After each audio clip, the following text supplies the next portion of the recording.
the very distinguished, ladies and gentlemen, thank you very much.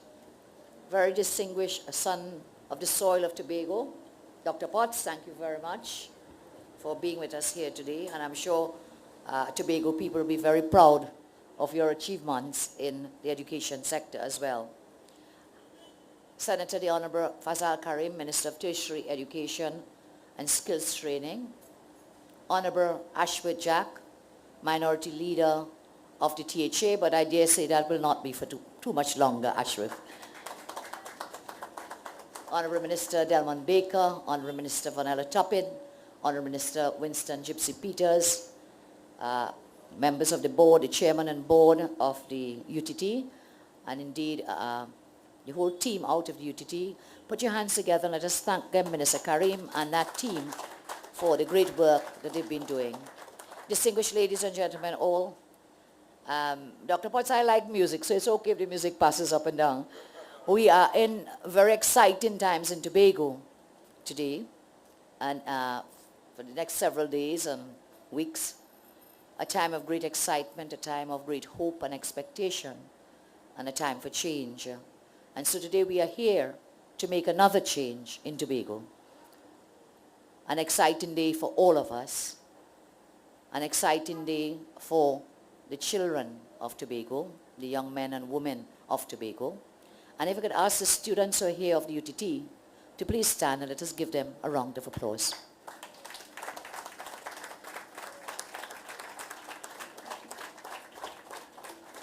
Thank you very much. They represent the future.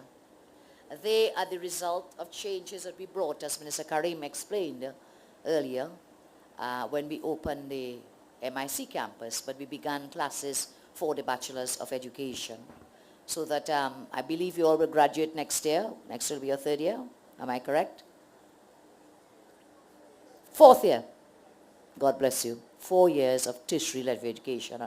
And so as we assemble here to open the Scarborough campus of the University of Trinidad and Tobago, the education campus of Tobago, I would like to refer to a study that was done on employment outcomes of tertiary education.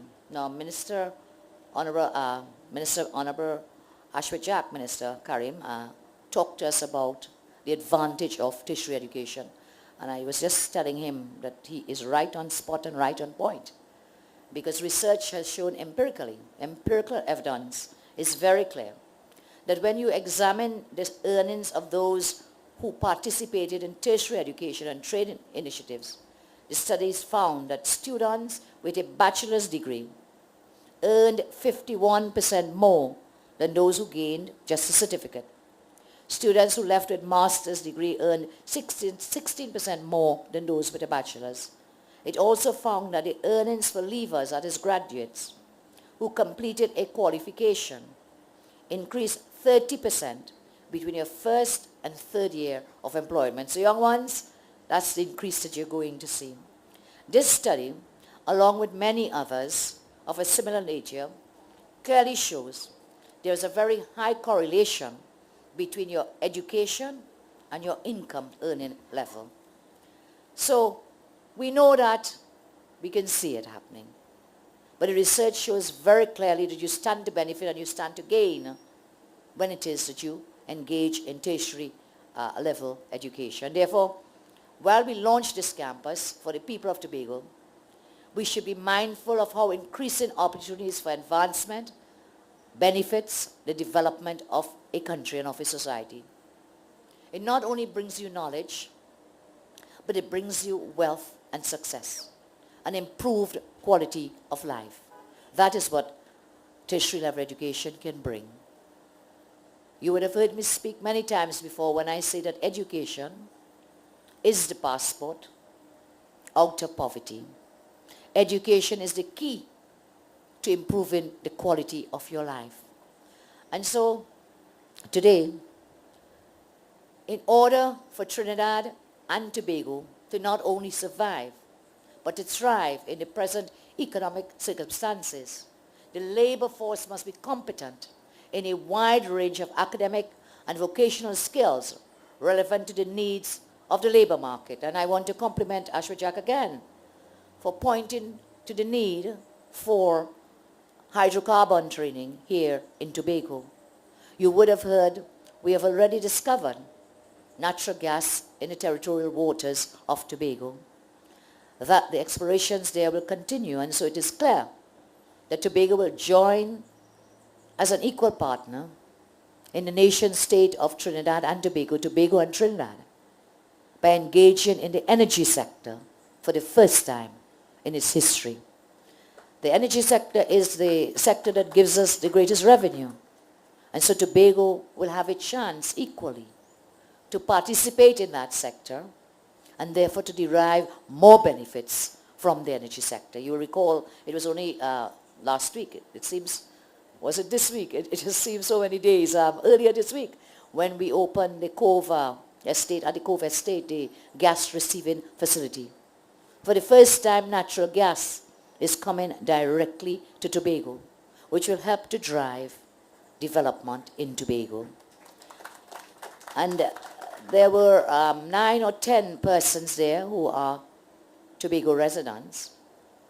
They had been trained to operate that facility, and there were another 9 or 10 being trained so that people of Tobago would be able to run that facility. So Ashwood, you're pushing an open door in the hydrocarbon sector, the training, Minister Karim, UTT, and when we launch the integrated campus, those are areas we will clearly want to put some concentration in for Tobago people to benefit.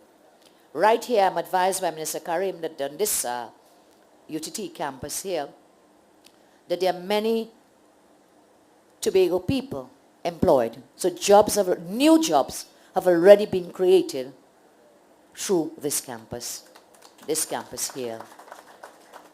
New jobs at the clerical levels, administrative levels, but also at the academic level, faculty level, in terms of the training to be received. And before I go further into my prepared text, I asked Mr. Karim to lend me the picture of what is our vision for Tobago. As it is, we do have the MIC facility, this facility now, the University of Trinidad and Tobago campus, Tobago campus.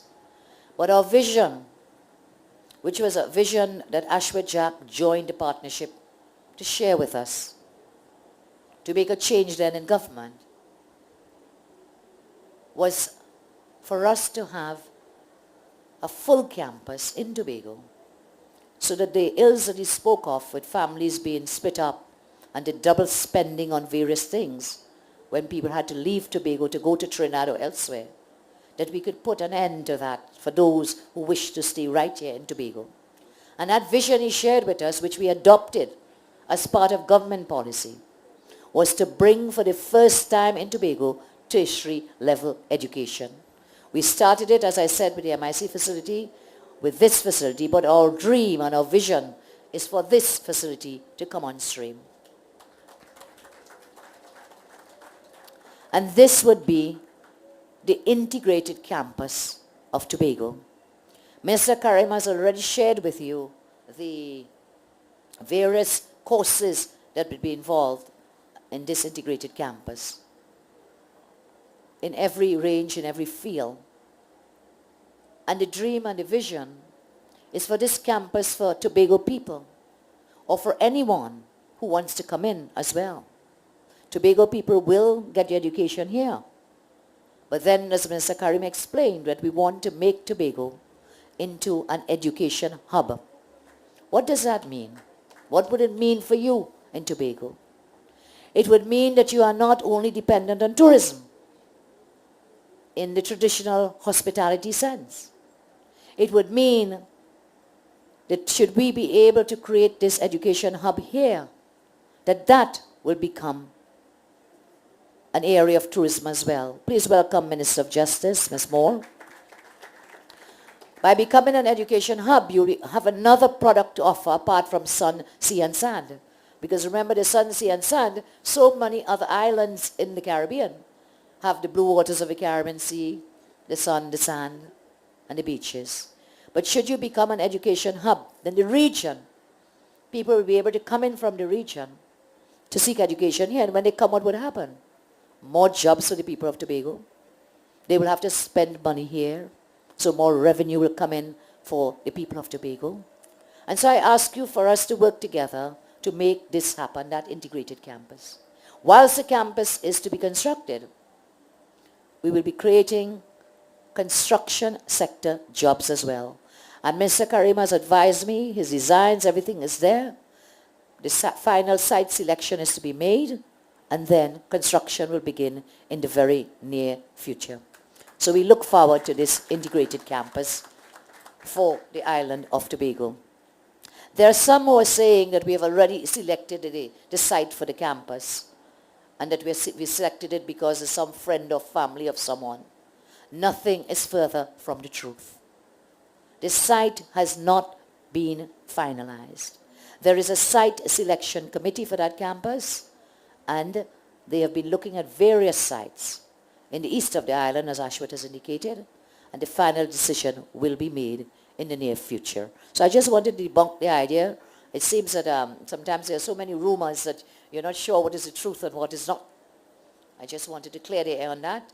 There has been no final decision, and there is no friend or family of anyone involved with respect to the site selection.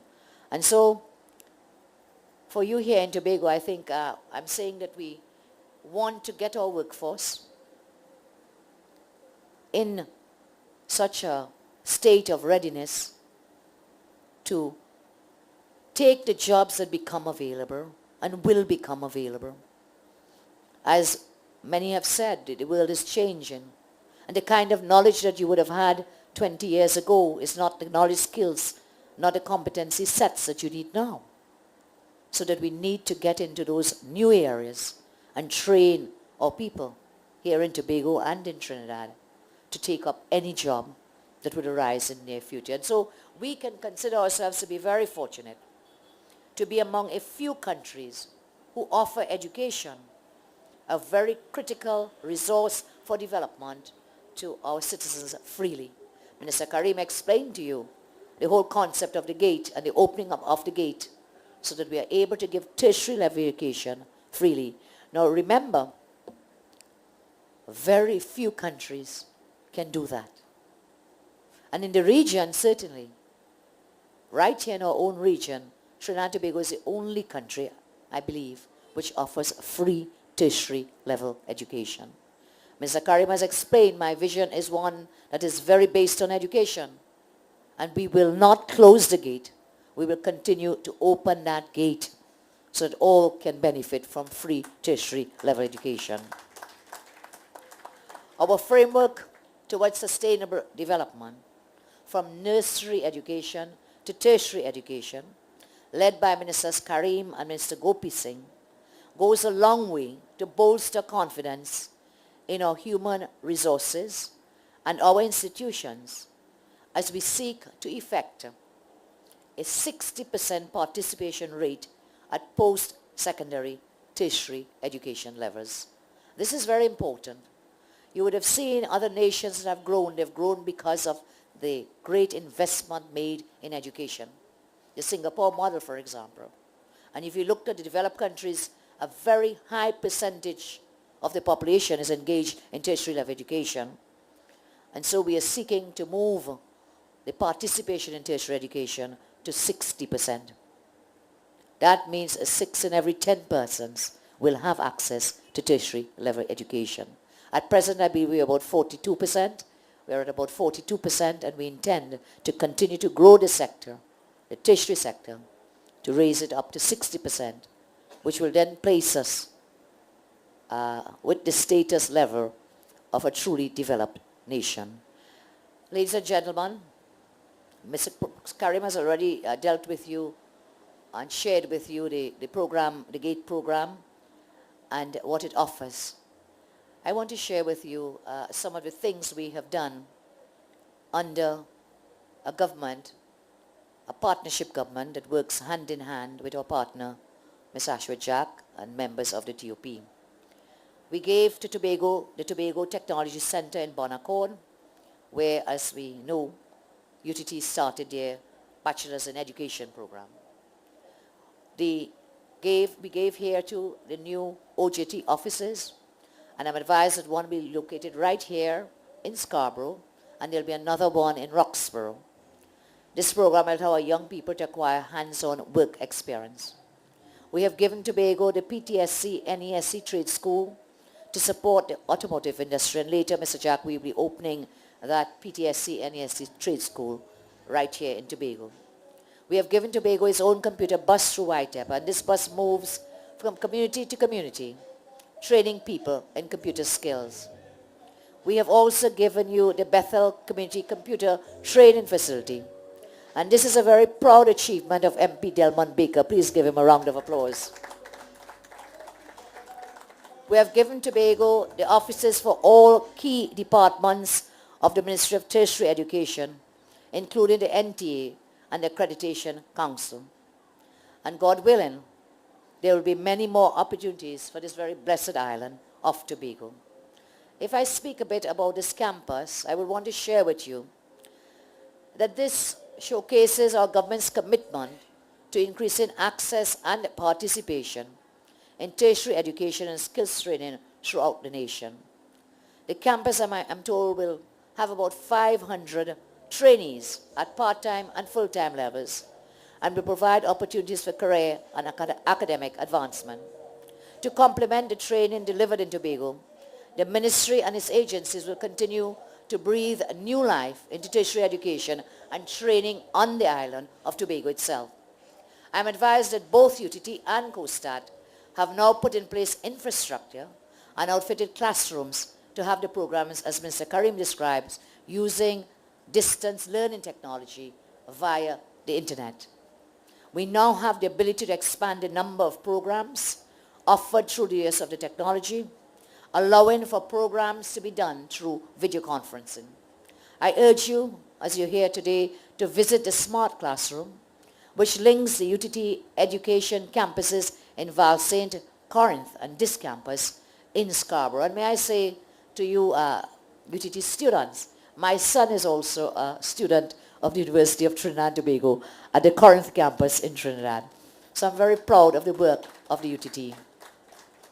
This type of development will continue until the whole of the island of Tobago becomes a single connected technological space, which will facilitate information streaming, education, and technology.